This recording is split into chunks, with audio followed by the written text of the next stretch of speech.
Now it's time for the darkest story in the tales of the Gorilla Man. The number one darkest story in this book. It is a tragic tale.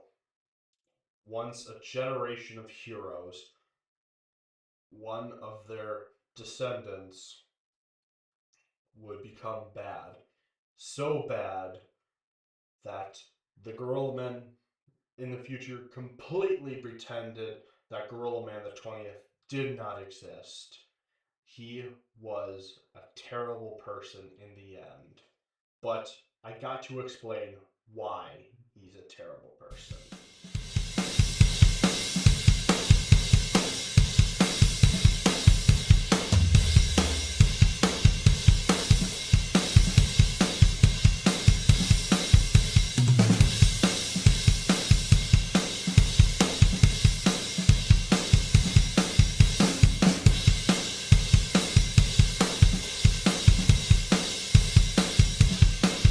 Sal Kyler was the daughter of Gorilla Man the 19th, who unfortunately perished during the Spider War.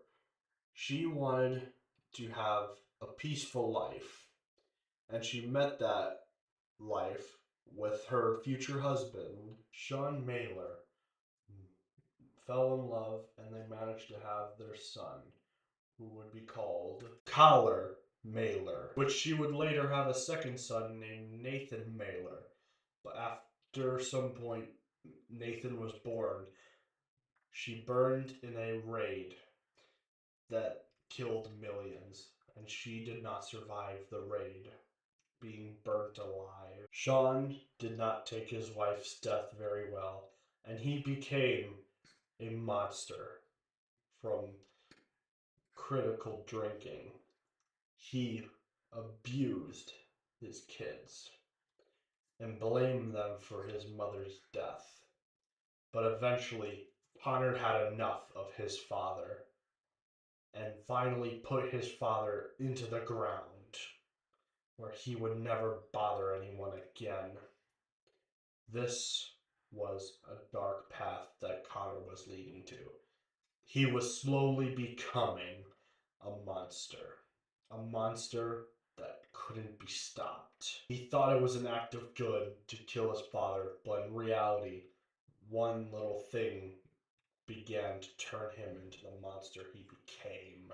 The Hero Masters took in the two brothers, hoping that they could turn them both into mighty gorilla men, especially Connor, who had much potential from his experience. But of course, the training was not working for him. The damage was already done to poor Connor. He had truly turned. He found the Hero Masters weak. So, what path could he take? He took the dark path. He went into an abandoned Dark Master temple and gathered all the secrets of a Dark Master. He was fascinated with the books, even gaining the ability to turn into a gorilla for extra power. He also gained the ability of a future sense, basically warning him if something's about to happen. He changed his armor into a fearsome, mighty armor that would strike fear, and with his gorilla mode, he was able to strike fear into his opponents.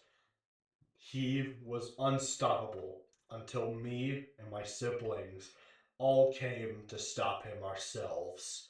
It took our mighty power to defeat him. We banished him to Prison X, where he would never harm anyone ever again. After that, the Hero Masters decided to get rid of the rule of there being multiple Gorilla Men. They thought having too many Gorilla Men at a time could cause another Gorilla Man the 20th. So they got rid of the rule, and Gorilla Man the 21st, his brother, Nathaniel, was the start of a new age of Gorilla Men. And that is the tale of Gorilla Man.